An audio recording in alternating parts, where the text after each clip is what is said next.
Hi, everyone. So, as I'm sure many of you already know, especially those of you living in the United States right now, there is a lot going on.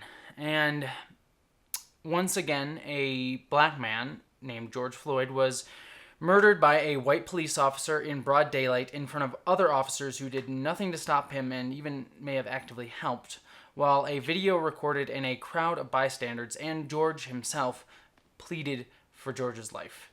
And Mr. Floyd is one of many black people and people of color who have been murdered by an institution that has not only continually failed these people and communities, but has often actively attacked and harmed them. And once again, people are taking to the streets, fueled by anger, frustration, and pain to try to bring justice and to give a voice to the unheard. So to everyone out there protesting, I'm going to say right now, thank you for your service. Right now, my voice, the things that I have to say from my personal heart as a white person, is not the voice and message that needs to be heard right now. So I just want to take this video to just quickly do and say a couple things. First, I want to announce that tomorrow, Wednesday, June 3rd, at 1 p.m. Pacific time, I'll be doing a charity live stream. Since for me, it doesn't feel right to try to talk about what's going on using my typical method of using Star Trek or other geek topics, as well as my own personal experience to discuss the issues going on here. Instead, during the stream, I'm going to do something that won't override other voices and messages, but will try to support them. So I'm just going to be doing something dumb and fun, and I'm going to be reading the last of my high school Star Trek fan fiction.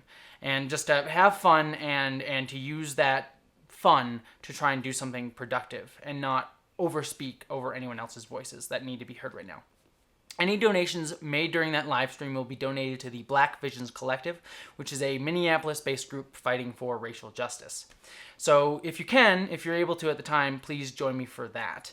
If you're unable to make that charity stream, I will leave it up after it's done, and also, both in the description of this video and in the description of the live stream will be links to charities and groups that you can support or donate to during this time, both financially or in other ways. Second, I know that not everyone is able to give financially or able to give with their time, but what we can all do is try and listen and learn, especially for those of you out there like myself who are trying to be good allies to the voices of the black community during all this. So in this vein, in the description, I have also placed some places where you can educate yourself about this situation, as well as people both in the Star Trek community and elsewhere that you can follow who are much wiser than I am about what's going on, and members of the black community or other communities of color as well that are outside of the Star Trek Trekkie community. And please, as well, feel free to comment below with more people whose voices should be heard.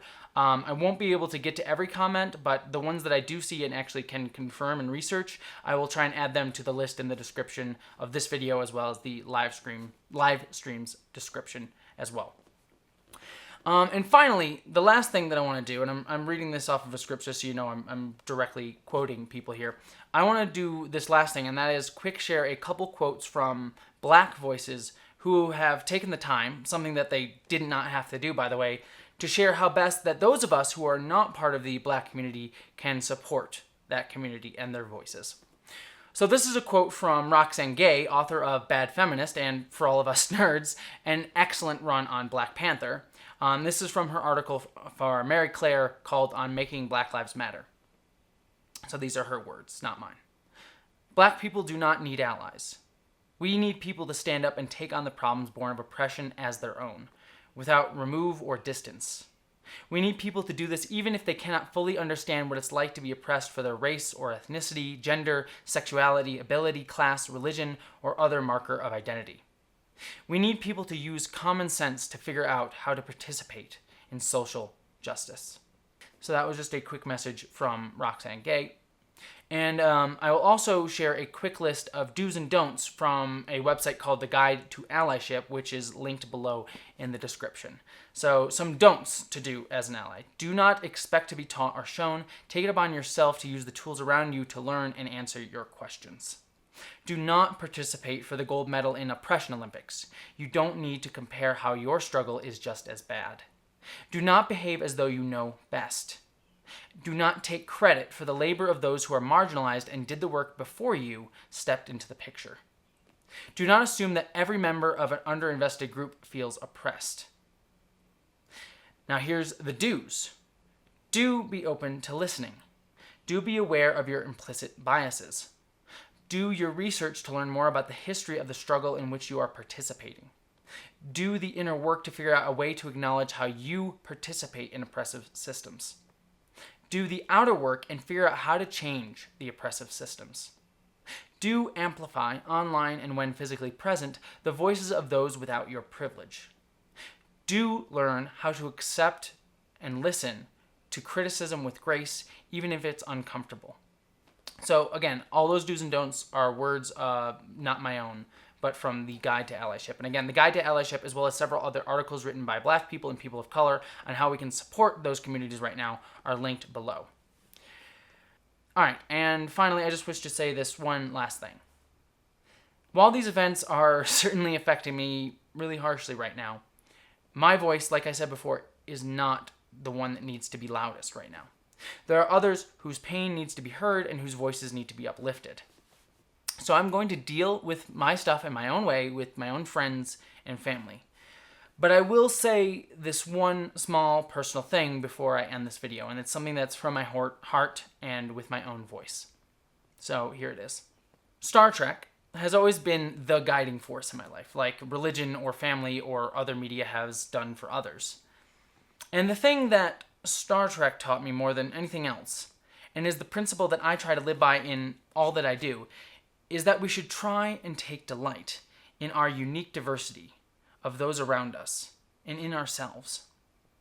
Our differences are what highlight our commonalities, and our differences are what make us all beautiful. Every piece of humanity makes us beautiful together. So when some of us cry out in pain or frustration or anger, specifically because they are being hurt because of their differences from those that are in charge or have power or are the dominant voices in a group of society, then that is a cry that we must all hear, that we all must uplift, and we all must support. We must all stand up together, both as one voice, but as unique, beautiful individuals. And most importantly, Black Lives Matter. All right. That's all I had to say with this video. Thank you so much for watching. Like I said, please join me tomorrow for the charity stream, and please try to listen and uplift other voices from people